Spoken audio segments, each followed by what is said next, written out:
soldiers of the 25th Separate Airborne Sykes-Lav Brigade took control of the settlement of Kotlino in the Pokrovsky direction. This was reported by the brigade's press service and shown a video.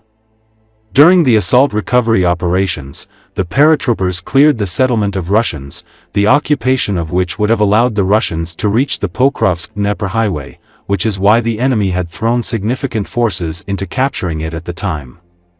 The Sykes-Lav paratroopers and related units did not allow the Russians to gain a foothold in Kotlino and drove the occupiers out of its borders.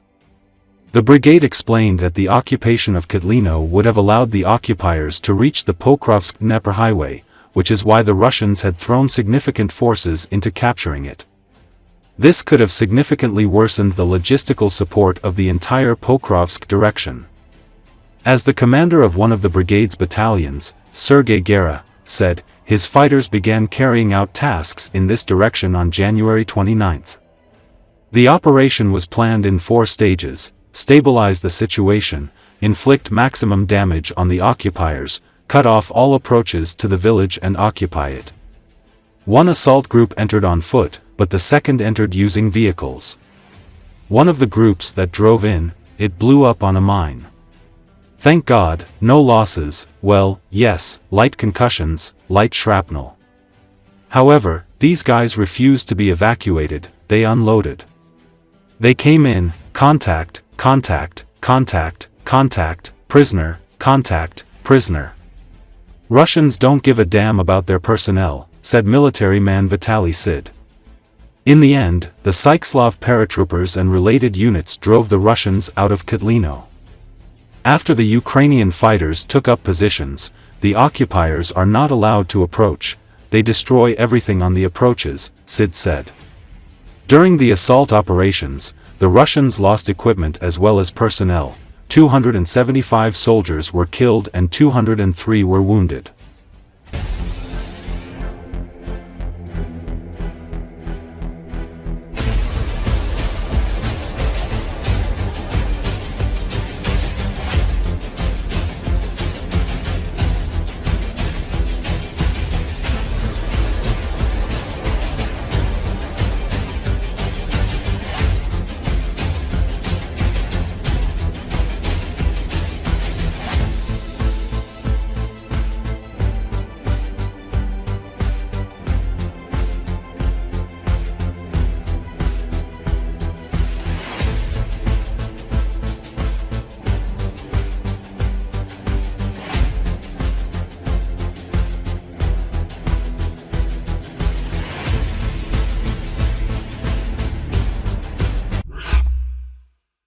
Petro Andriushchenko, head of the Center for the Study of Occupation of Ukraine, said that Russia has restored the railway from Mariupol to Ilovaisk and is working on a circular rail route to replace the Crimean Bridge. He discussed this on Espresso TV. Apart from the railway that we have repeatedly talked about, from Rostov-on-Don, which emerged near the village of Malovodny and branched off towards Volnovakha and Mariupol, the Russians have now repaired and rebuilt, so to speak, the railway section from Ilovaisk to the Dolya station, which is directly in Donetsk, passing through Olenivka and then onto Volnovakha. This means that there is now a continuous railway from Mariupol to Ilovaisk, which has always existed. What makes it significant and how it is used? First, it allows cargo to be easily delivered to places like Olenivka or Dolya station.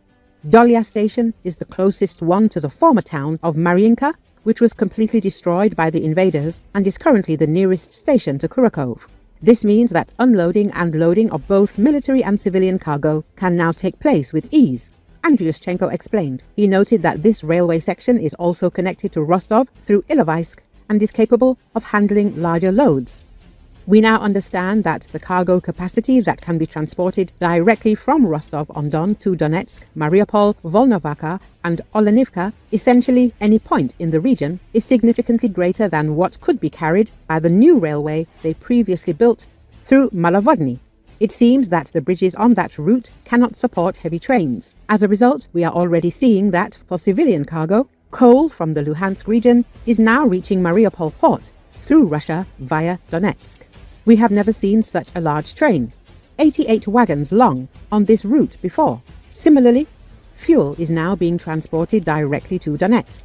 It is coming from Rostov-on-Don, and they are using up the reserves that were stored in Mariupol port since the summer when tankers arrived. Now the fuel is being moved to Donetsk, and from there it is clear that this is being delivered to the front lines, he said. The railway also connects Kurakov, Pokrovsk, and the northern part of Donetsk region, which requires constant logistics. According to Andriushchenko, this poses a significant risk and is deeply concerning because if the railway can handle 88 wagons of coal, it means it could also transport an equivalent number of tanks. Previously, the enemy did not have railway infrastructure capable of such capacity.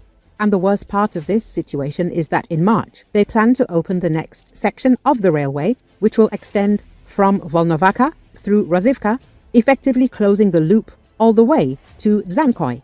This essentially gives Russia the circular railway from Rostov to Rostov that they have been dreaming of.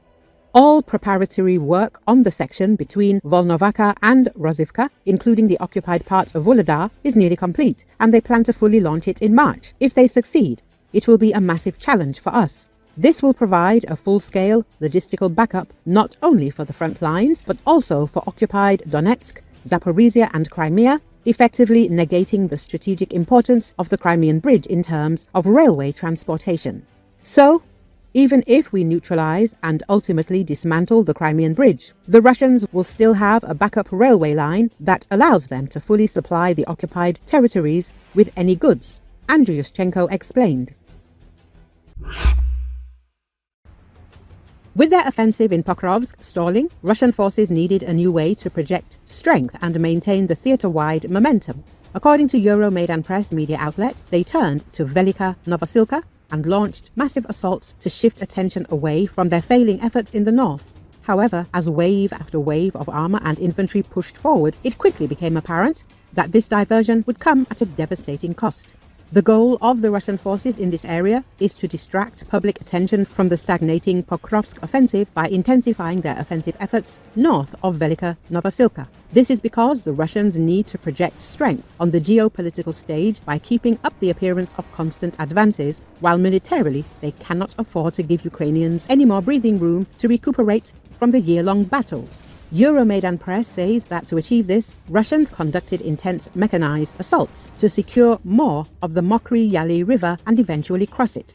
By ensuring these positions, Russians would have a staging ground to assault the dense Ukrainian network of fortifications north of the river. As these positions greatly assist Ukrainians in striking Russian logistics at Velika Novosilka, pushing the Ukrainians back would greatly help the Russians turn Velika Novosilka into a forward base of operations for future advances. The main advantage of the Russian forces in this area is that the frozen ground allowed Russian armor to advance across open fields and not be restricted to roads densely covered by Ukrainian landmines. This enhanced freedom of movement meant that Russians could spread out and attack several Ukrainian strongholds simultaneously, overwhelming Ukrainian positions which were already in a vulnerable position, being spread out so far from the main line. However, Russian forces still suffer from severe disadvantages. Continued Ukrainian drone and artillery strikes on Velika Novosilka effectively prevent Russians from using it to launch their attacks. This means that Russians must rely on hubs located much further away, such as Prechestivka or Vuhledar, which are located over 20 to 30 kilometers from the front. This extended road also lacked significant cover, allowing Ukrainian drone reconnaissance units to detect the Russian assaults already on the approaches, communicating coordinates to the artillery in advance.